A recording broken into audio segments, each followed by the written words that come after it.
PDIP mau buang badan, tapi badannya terlalu besar. Kembali ke isu RUU Haluan Ideologi Pancasila (HIP). PDIP akhirnya mundur. Mereka bersedia mencantumkan TAP MPRS nomor 25 MPRS 1966 tentang pelarangan komunisme dan PKI sebagai konsideran RUU. Mereka juga bersedia menghapuskan Trisila dan Ekasila dari RUU itu. PDIP adalah pihak yang mengusulkan kedua materi ini. Kedua hal ini memunculkan tentangan keras dari semua ormas dan lembaga Islam. Peniadaan TAP MPRS larangan PKI, komunisme dan Marxisme-Leninisme itu, plus degradasi Pancasila menjadi gotong royong dan agama disetarakan dengan kebudayaan, memicu kecurigaan terhadap RUU HIP. Kecurigaan itu sampai pada dugaan bahwa pihak yang memprakarsai RUU ingin membangkitkan kembali komunisme dan PKI di Indonesia. Tentu saja umat beragama, terutama umat Islam, bereaksi sangat keras. NU dan Muhammadiyah menolak. Mereka meminta agar RUU HIP tidak saja direvisi, melainkan dicabut total, tidak usah dibahas lagi. Begitu juga Majelis Ulama Indonesia (MUI). MUI malah mengeluarkan maklumat keras bernada ultimatum jika RUU HIP masih berkonten pasal-pasal anti agama.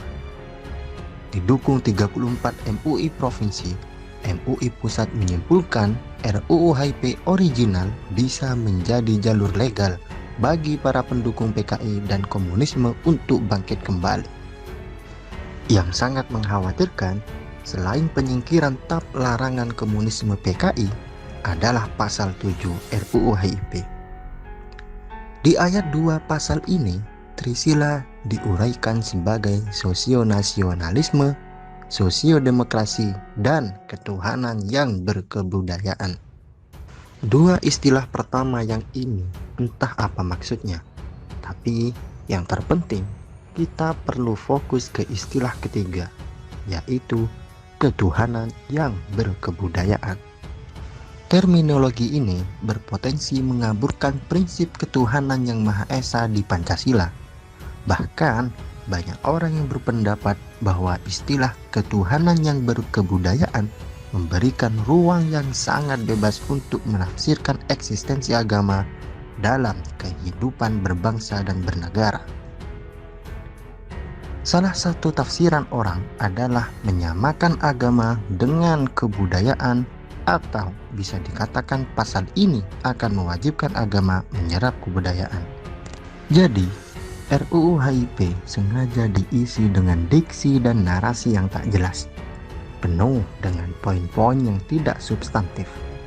Seandainya menjadi UU, maka anasir-anasir pro PKI secara bertahap akan memanfaatkan kesempatan untuk melakukan infiltrasi komunisme ke dalam sistem sosial yang berbasis ketuhanan. Kalau sempat menjadi UU, berarti infiltrasi itu legal. Dengan membaca kemungkinan ini, umat Islam tampaknya akan menyalakan sistem peringatan dini, early warning system, agar umat senantiasa waspada, terutama terhadap manuver PDIP. Kelihatannya, partai berlambang banteng galak tersebut tidak akan menyerah. Mereka tidak akan berhenti sampai di sini. Mereka bisa saja datang kembali dengan upaya penghapusan TAP MPRS larangan komunisme PKI, dan juga gagasan ekstraksi atau mencirutkan Pancasila, supaya berat dugaan sila ketuhanan yang Maha Esa perlahan bisa hilang dan tidak tertulis lagi di dokumen negara maupun teks-teks akademik.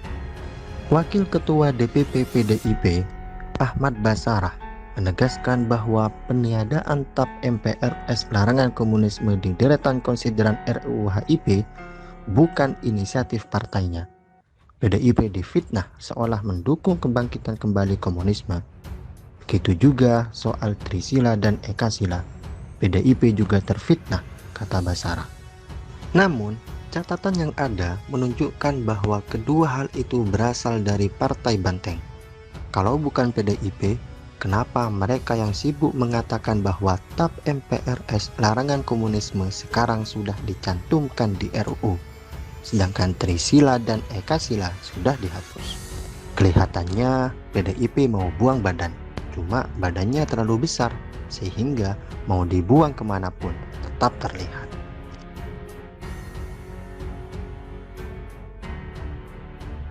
Pancasila kita tahu 5 sila. Jika diperas maka dia akan menjadi trisila. Terdiri pertama adalah sosionasionalisme yang merupakan perasan dari kebangsaan dan internasionalisme, kebangsaan dan pri-kemanusiaan. Kedua, sosiodemokrasi.